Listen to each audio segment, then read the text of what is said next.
Hey y'all, it's Monday. Thank you so much for joining me at Sound Pollution. This week I have the wonderful and fabulous Miss Jane Rose. She is going to be sharing with us 3 of her tracks from her album Over It. And we're going to be discussing songwriting, rockabilly, and a little bit of advice. Please make sure you click the links below to like, follow, and subscribe to Jane Rose on all of her social media, etc. Make sure you purchase one of her wonderful albums. And without further ado, the wonderful Jane Rose. And today was really just no different. I'm usually more put together, I say, but I lie. I feel like I used to be more put together. Not anymore. No, somewhere between the end of 2019 and the beginning of 2020, I lost my mind. I just haven't gotten it back yet. And of course, I'm in the Ohio Valley, so like pollen. Yeah, it's bad here in Nashville too. It's trying to kill me, is what it's doing. Yeah, I got really sick there for a couple weeks. It was insane. All right, so we are here with Sound Pollution, and today I have the fabulous Miss Jane Rose of Jane Rose and the Dead End Boys. Why don't you tell everybody who you are and what you do? Yeah, so my name is Jane Rose, as you have recently stated. We are a rockabilly artist from here in Nashville, Tennessee. We just released a brand new album called Over It. Let's see. Oh, I'm also sponsored or endorsed, I should say, endorsed by Gretsch Guitars, which is my dream guitar. So, they're beautiful guitars. Yes. Oh my gosh. And I recently was able to acquire the magenta sparkle pink Setzer model. And I want to kick my boyfriend out of the bed and sleep with it. Like, make room for this. Exactly. But yeah, we play rockabilly and also a lot of rhythm and blues. So there's kind of a history of it, with honky tonk, rockabilly, rhythm and blues, and then I usually throw in a whole lot of attitude. Yeah, I love the attitude, and I love the look, and I adore you. What got you started in music? When I was a kid, I used to play violin in the church praise band, and I realized that I enjoyed writing songs, and I couldn't really sing and play the violin to accompany myself. So started playing guitar, started teaching myself guitar, and just kind of realized it was such a wonderful outlet for my imagination and for my emotions that I just started pursuing it, at like open mics and stuff. And then it just kind of blossomed into one band and another band and another band. And eventually I was like, man, I want to do this all the time. How can I make a living at it? Right. So I moved to Nashville. Now, are you playing lead or just rhythm guitar or both? I play rhythm guitar. I tried to do lead, but honestly, I just want to focus on singing and playing rhythm. Hey, and that's all you really need.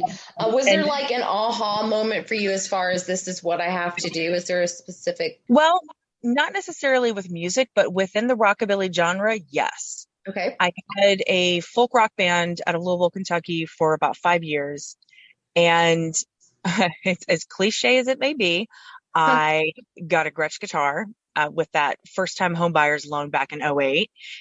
And I paid off my bills first, but then I got my Gretsch and I got a tattoo. And I always liked rockabilly music. I just didn't realize that people were still playing it until I came across Setzer and the Stray Cats. And I tried to get my band with the kind of folk rock genre to play it. They weren't really interested, and it was pretty difficult to get an upright bass. And I realized playing this music on stage, it made me move, and it made the people around me move. And I mean, I loved my old folk stuff. It was fun and it was good, but it didn't make me move on stage. So I knew once that I kind of cracked open that genre, there was no turn. That was it. Yeah. You could like feel it in your whole body. Oh yeah. Yeah. And even my friends who had been supporting my previous band were like, wow, Jane, we've never seen you move like that before. And I'm like, I know, right? I love this. So I'm gonna jump into that new album that you released, and we're gonna talk about the first track, Long Gone. Is there a story behind that song? Is there a story behind the album? Because there seems to be sort of a theme of I'm getting over it. Literally, it's called Over. Yeah, basically, we released it New Year's Eve last year, 2020, and it was my entire feeling about the entire year of 2020 and the relationship that I ended in 2019. So yeah, Long Gone is kind of it was written before 2020.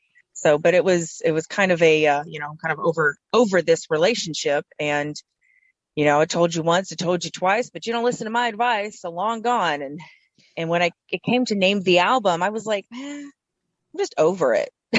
Yeah. Hence the album cover, which is me flipping the bird in my 65 Dart driving down the road. That's such a badass picture. Long gone, baby, long gone. Long gone, baby, long gone. 'Cause I've told you once and I've told you twice, but you don't listen to my advice. Long gone, baby, long gone. Broken promises and broken dreams. I've tried all my womanly schemes. Leave me on my own, Lolita. I'm gonna find my way back to you. Yeah, long gone, baby, long gone. Long gone, baby, long gone. Well, I told you once and I told you twice, but you don't listen to my advice. Long gone, baby, long gone. Oh, yeah.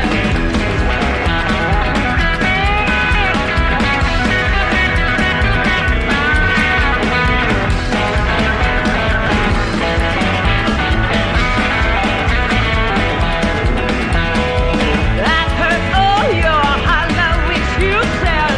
Tough luck, baby, I'm dropping them deuces. There ain't enough one to help me find a way to deal with all your bullshit. Yeah, long gone, baby, long gone. Long gone, baby, long gone. Well, I told you once and I told you twice, but you don't listen to my advice. Long gone, baby, long gone. Long gone.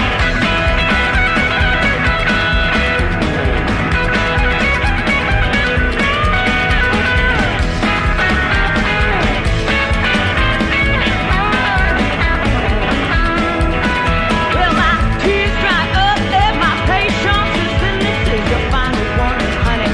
Last call again. I told you once, twice, 10 times before.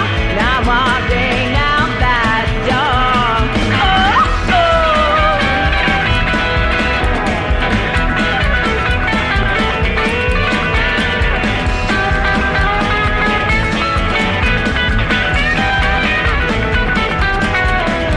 Yeah, long gone, baby, long gone. Long gone, baby, long gone. I told you once and I told you twice, but you don't listen to my advice. Long gone, baby, long gone. Well, long gone, baby, long gone. Yeah, long gone, baby, long gone. 'Cause I told you once and I told you twice, you don't listen to my advice. Long gone, baby, long gone.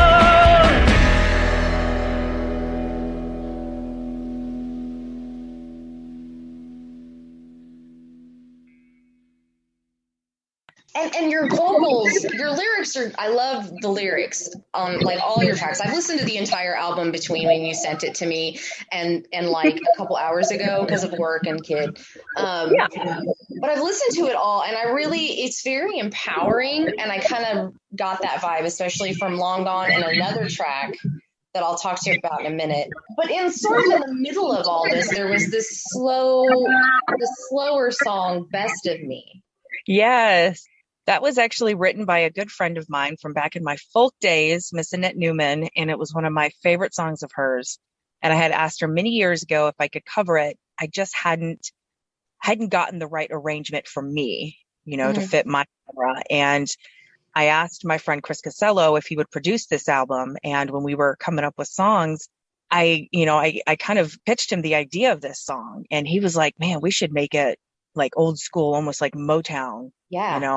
And I just fell in love with it. I was like, oh my gosh, yes, that's absolutely perfect. And it's a song that, I've never written a song like this, and I'm not 100% sure if I could. So it was wonderful to be able to use Annette's song. You know, we did change the arrangement and we did take some liberties with some of the lyrics here and there. So, but she loves it. So that's what's important.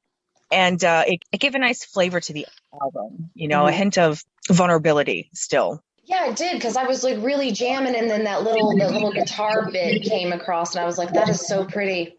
I don't know, maybe I'm reading too much into it, but I'm somebody who's just now really empowering myself, which is why I really like this album a lot. But that doesn't mean that there's not still some of that ache. And I liked how you placed it in the album. Like, we've been doing this. Okay, but this still exists. Yes. Yeah, that was great. I'm so glad that means that to you, and that you picked up on that too. Cause, you know, I'm all for empowerment, you know, and I want to kind of help women feel more empowered as well. And it makes me so happy when I have young girls, preteens, that come up to me and just love my music. It's just like, oh my gosh, I love that they listen to my music, but I cuss. That's great. I think fuck is a very empowering word. It's my favorite word. I love that they look up to me, but I don't know if I should be a role model.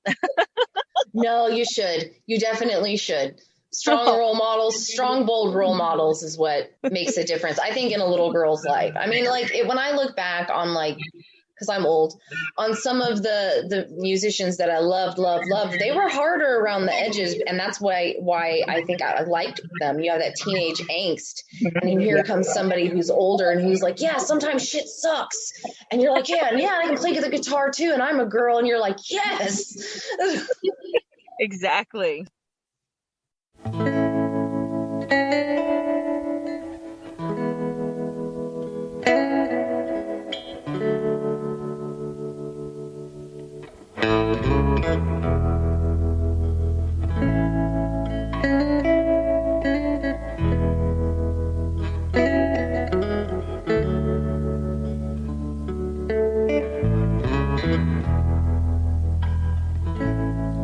They don't know, 'cause I don't show it.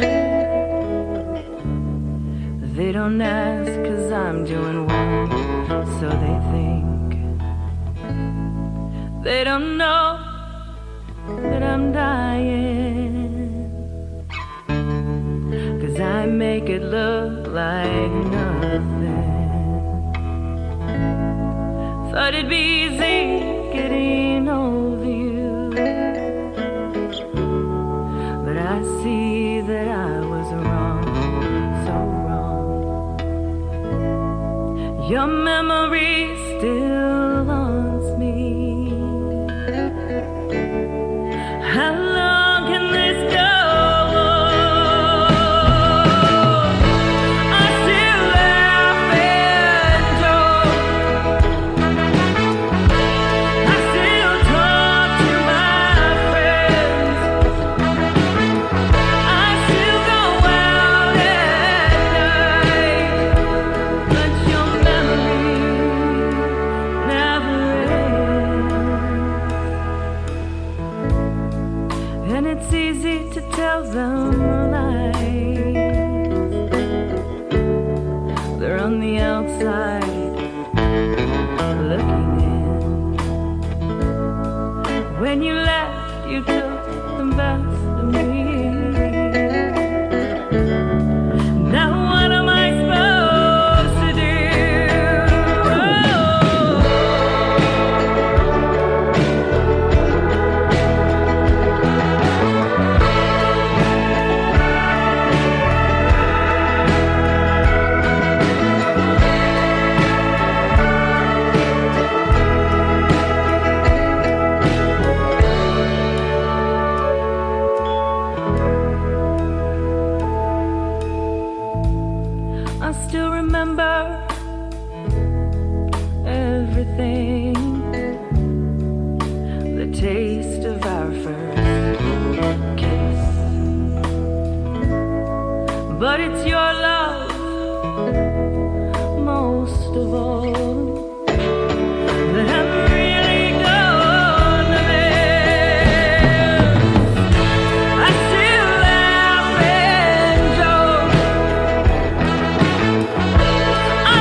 the best of me.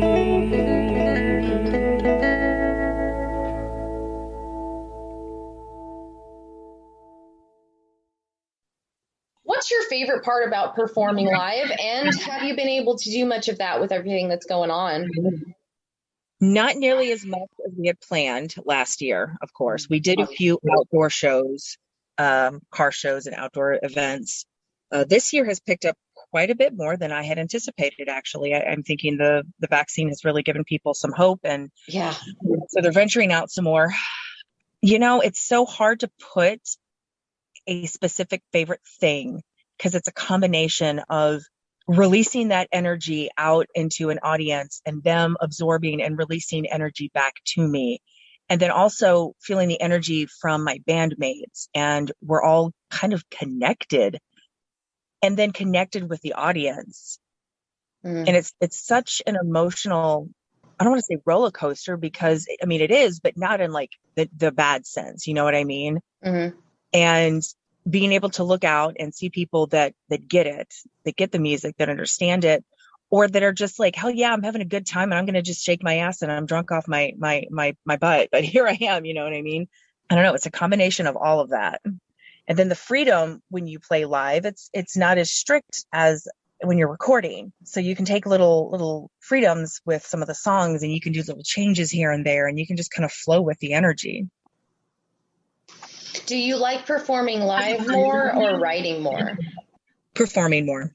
Performing more. Yeah, it sounded like it. I do enjoy performing more. Writing sometimes can be a bit of a chore because I have to sit down and make myself think. I have to sit down with my emotions, and I have to think about stuff. And every song can't end with me just killing the bastard. So You're so funny. One of my earlier interviews that is too funny. And he does like, he says it's country, but it's more kind of towards like that rock country kind of like combo. And they all make fun of him because every time he writes a song, somebody has to die. And they're like, you have to stop killing people in the songs. You have to stop it. So how long have you been playing? I know you said you started when you were a kid. I started when I was a kid. Jane Rose and the Dead End Boys has been around since about 2010. That was my next question. Before then, I had a band in St. Louis for about a year. Tried to get the rockabilly thing going for about a year in Louisville. That didn't happen. I mean, I've been performing. I spent my 18th birthday on stage. So I've been performing since I was 17. Not in church. Like at church, I would, play the guitar, acoustic guitar, or I would play the violin just as a backing instrument. Mm-hmm. But as far as my music, since 17. You have a very soulful, deep, strong voice. Is that something you worked towards, or has that just naturally been your style? It's just always been there. I tend to be a little bit quieter when you're talking to me. So when I start singing, I usually shock people. But it's there, and some pipes. My goal is always to try to blow a speaker. I haven't blown one, but I did catch a monitor on fire. I don't know. Are you serious? Yeah, I don't know if it was my fault, but I'm totally going to claim it forever. So, no, you did it. It was you. It was me. It was totally me. So, yeah, at the end of "Love Me Like a Man" song, I cover a Bonnie Raitt tune, and good song. Super, super, super, super long, and it was the last song, and the monitor was smoking, so I claimed that. But I am inspired by a lot of the old school soul and blues R&B singers. Mm-hmm. I absolutely love that soulful, powerful voice. I feel like it's such an empowering thing for a woman to like belt it out and be like, I'm fucking here. You're going to listen to me. I'm not going to sit here and be all like this and crap, I'm here, So I was always inspired by that. Do you have I know you guys were have been on the road quite a bit, obviously, until this craziness. Yeah. In fact, I just posted a video of you guys in, I think it was Arizona and Colorado. It was one of your music videos. Yeah, that was fun. We toured quite a bit for about, we'd go out from Nashville for about 2 or 3 months at a time. And I do miss it, but I really don't want to live in a van again with 3 dudes. I miss my dogs. But I've recently taken over raising my goddaughter, who is 16. And so I'm sticking closer to her now, because I want to be there for her. But we're definitely taking the weekend shows, and depending on where we're going, we'll probably pull a few small tours occasionally, after. Just drag her with you. Yeah. Well, she loves it. She plays upright bass and cello. So good. She gets on stage with me for a couple songs. She plays Bitten and a couple other of the blues tunes also. I keep pushing her to play more because she is incredibly talented. What would be some advice you would give somebody who wants to do music professionally? It really depends on their situation, but if they can by any way do it, go for it. Just all in, all or nothing, or you won't get anywhere. All or nothing, yeah. All or nothing. Because if you're always holding back, if you always treat it as a backup or a side, that's all it's ever going to be. And there are so many different aspects within music besides performing. Yeah. So many things. And if you can, get your hands in a little bit of all of them, but always remember it's all or nothing. When I first moved to Nashville, I was still working other, day jobs and stuff. And I used to work for a photography company that went out of business. And I'm like, I'm here to play music. And if I'm not going to do it, then I'm going back home to Kentucky. Because there's no sense in me being here if I'm not just going to do it. So I took that opportunity to condense into literally renting a bedroom out of a house with a bunch of other people and just getting on the road and doing it. Yeah, I think a lot of people are scared because it's not an easy life and it is hard. And I can't tell you how many times people I know or myself have been, no, very few people make it, blah, blah, blah. But just because you don't make it big doesn't mean you can't still play music. Doesn't mean you can't make it because there's so many different. I lived on less than $10,000 a year playing music. I do that without playing music. Poverty in this country is real, and I work full time. Yeah. So sacrifice the things. If you can even just do it for, I did it for 10 years, just nothing but music. The only reason I took a job now is because I've got a Laura and I want to make sure to have the finances there for her. Correct. I'm not quitting. I'm just not living on the road anymore. And there are so many different levels of success that being a superstar is not the only one. Yeah. And if you can make money on the weekends playing music, or play music and then do other stuff within the music career, besides performing live, there's songwriting royalties. If you're a good songwriter, put your stuff out there to get published. You never know who's going to pick it up. I just discovered some lady in Austin, Texas, covered my song, Bad Little Betty. I didn't even know that they did that. You know what I mean? But that's the thing, if it continues, I'll eventually get royalties from that, Yeah. Bitten has got over 1 million plus views. But we get a little bit from that. It's not tons, but it goes into the band fund. So many different levels of success that superstar may be one of them, but it's not the only one. And I think more people need to hear that, especially young musicians, because they, with social media and all that, they just think that there's this one path, but that is not real. No. And they need to be very realistic about it. Alora used to say that she was just going to be a musician and make lots of money. And I'm like, I don't think you'll understand how broke your mother is. You don't understand how many times part of my pay was dinner. I don't think you understand this. But we did some reality check, but do it. If you can do it, do it. It's hard to do. I said, if somebody is a single parent, or even if they're not, even if they have, the family supporting them, if your partner, if it's possible for you to just dedicate yourself to it, and don't just give it 1 year. You got to give it some time. Even any business that starts up, I think it's for 2 years before you actually start making money, give it some time and give it your all.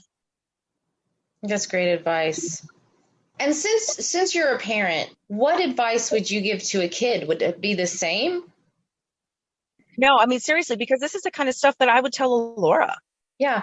You need to have well, first of all, she has no concept of money, even at 16. No, they don't. So it's kind of difficult to have that talk with them, but it's always, if you're going to do it 100%. Do your homework, do your practicing. It sucks, but find a way to make it fun if you have to, because if you don't do that, if you don't do the ground step, you're not going to have a house to put on that foundation. You have got to build your foundation, or you're going to have nothing, and then give it your all. You can't really talk about money with them because they're going to be like, what? I'll make $20. Oh my gosh, that's so much. You're just like crying.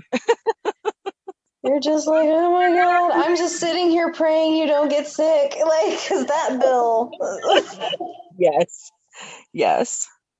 Like every night, and I'm not even religious. I'm laying in bed going, Lord, please don't let either one of us get sick. Oh my gosh, yes. And so the last song that I'm going to play is your last track off Over It. And it is my favorite. And when I say it's my favorite, I had left work, like I said, I didn't feel good today. And I listened to it like 3 times. I was like, this song, let's talk about fucked up. Yes. Because it feels like something that I tried to write after a breakup.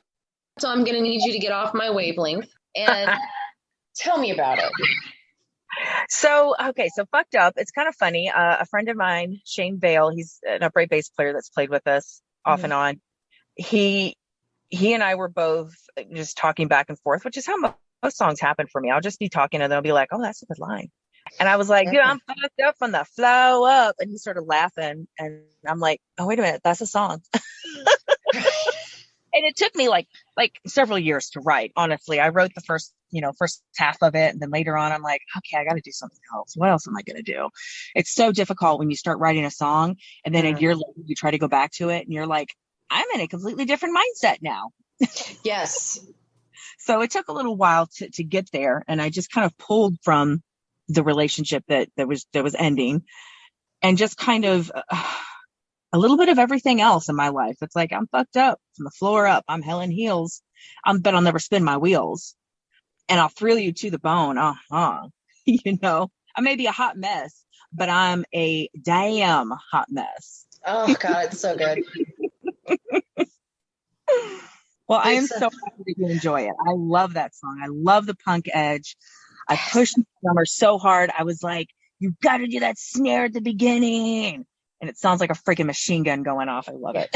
Yeah, the drums are great on that track. Yeah, they are pretty killer. Yes, Wayne worked so hard to get exactly what he wanted on that.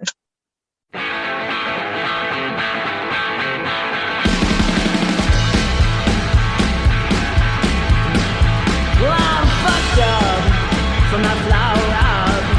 Well, I'm hell in heels, never spit at my wheels. Oh, thrill ya to the bone. Oh, I may be sweet, good enough to eat, but don't you pin me down, 'cause I'm a wild one you can't tame. Oh,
tell me about the rest of the band. I don't want to end this without talking about them, because the whole band is on point. Like, you guys are great, and you look like you have so much fun together.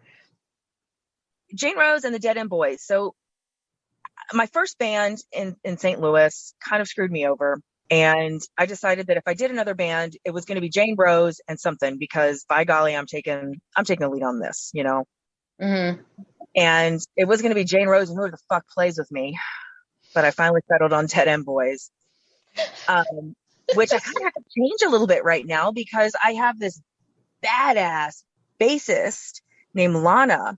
So it's like Jane Rose and the Dead End Boys and girl. So I'm trying to figure out how to do this, because I mean, she is amazing. She lives up in Louisville. I'm trying to drag her down here to Nashville. I mean, if you ever get a chance to see us and see her perform with us, you'll just be in love. She is absolutely amazing. She plays that bass like it owes her money and it's happy to pay. Yeah. You know, she's just amazing. And then I also have my buddy Steve Schaffner, who's also from Louisville, Kentucky. He has a band called the Newly Deads, which is a zombie themed kind of rockabilly style band. And he comes down, he plays with us. He's on the album. And then Wayne Harper, who is the drummer, he is originally from England. He's been in the US now for 17 years though, but he is officially a resident. Yay! He's one of us now. And he's been with me for about a couple of years now. Steve's been with me about a couple of years, and Lana's really only been playing with me for about a year now. Being in Nashville, I'm just so used to getting people together that are available to go on the road and hit the road. But it is so nice to say that I have the same people playing with me right now. Because they're all amazing musicians, and we're family. I mean, my bands are family to me. My band, right. If there's Christmas, we're having Christmas together. We're having Thanksgiving together. Family. Yeah, because it's a relationship, especially if you go on the road. Oh my gosh, yes, definitely. I really wish I had these guys with me out on the road at one point. When I was living out there for 3 months at a time. Would have been more fun.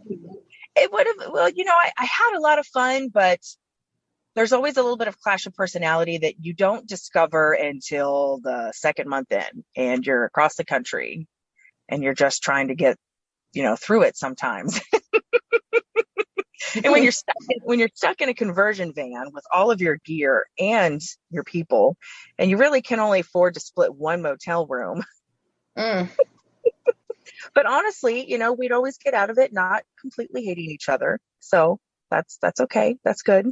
Well, I mean, tight quarters with a lot of people who are together 24/7. That is what that is. I mean, yeah, it's that's like what reality TV is based on. We're home. We're taking a break from each other for a bit, and then we'll talk again later. Okay, bye. Don't talk to me for a month.